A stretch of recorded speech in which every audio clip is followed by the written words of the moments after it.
एक बात सोच कर देखिए, अगर कोई देश खुली जेसीबी से आपके भगवान की मूर्ति गिरा दे और दुनिया इसे सिर्फ बॉर्डर क्लैश बोलकर टाल दे, तो आप क्या चुप बैठेंगे?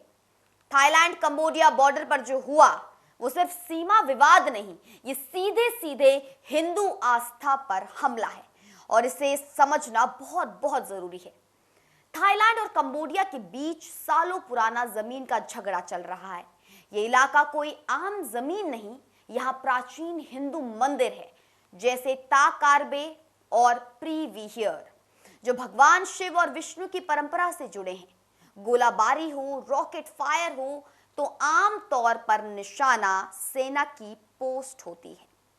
लेकिन इस बार जो तस्वीरें और वीडियो सामने आए, उनमें दिख रहा है कि सीमा के पास लगी भगवान विष्णु की एक विशाल मूर्ति को खुद थाईलैंड के अधिकारी जेसीबी से गिरा रहे हैं और उसे तोड़ा जा रहा है। उसके सामने खड़े लोग हंस रहे हैं, फोटो खींच रहे हैं। भारत ने इसे असम्मानजनक और करोड़ों श्रद्धालुओं की आस्था पर प्रहार कहा है। यानी ये कोई सामान्य घटना नहीं, सीधा धार्मिक अपमान है। अब थाईलैंड आखिर क्या कह रहा है?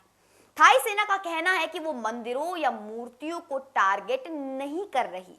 कुछ तस्वीरें फर्जी हैं, कुछ एआई जनरेटेड हैं और कंबोडिया भी प्रोपेगेंडा यही चला रहा है। उनकी दलील है कि वो तो बस सिक्योरिटी ऑपरेशन था, वो ऐसा कह रहे हैं। लेकिन जमीन पर जो साफ साफ दिख रहा है वो ये है कि सीमा पर खड़ी भगवान विष्णु की मूर्ति को मशीन से धक्का देकर गिराया गया। ये कोलैटरल डैमेज नहीं, ये एक सोचा समझा एक्ट है और इससे जो मैसेज जाता है वो बहुत ही खतरनाक है। तुम्हारे देवता हमारी गोलियों से, हमारे बुलडोजर से कमजोर है। इतिहास उठाकर देखिए, यही इलाका पहले भी हिंदू मंदिरों पर हमले की खबरों में चर्चा में रहा है। प्रीविहियर मंदिर को इंटरनेशनल कोर्ट ने 1962 में साफ तौर पर कंबोडिया का हिस्सा माना था, लेकिन थाईलैंड की राष्ट्रवादी लॉबी इसे आज तक पूरी तरह स्वीकार नहीं करती। 2008 में जब इस मंदिर को यूनेस्को विश्व धरोहर का दर्जा मिला, तब भी दोनों देशों में गोलाबारी हुई और मंदिर के हिस्से को नुकसान पहुंचे।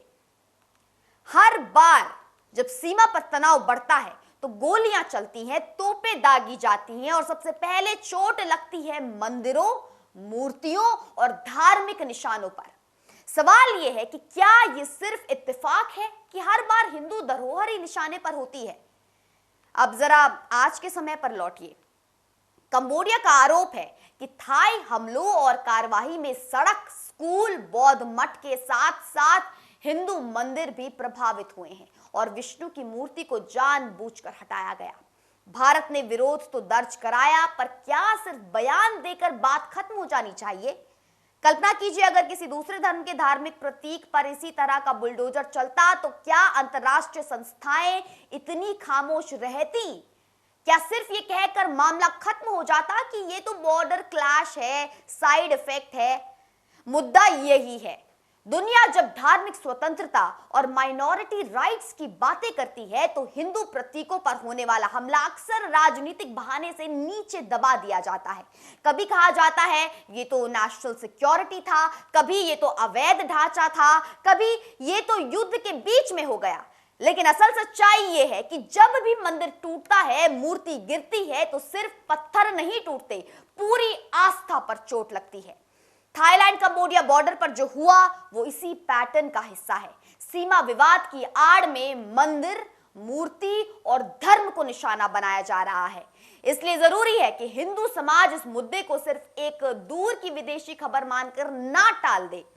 ये वही पैटर्न है जो दुनिया के अलग अलग हिस्सों में दिखता है। कहीं मंदिर पर हमला, कहीं मूर्ति तोड़ी जाती है और फिर कहा जाता है कि ये तो राजनीतिक झगड़ा था, सिक्योरिटी ऑपरेशन था, कोलैटरल डैमेज था।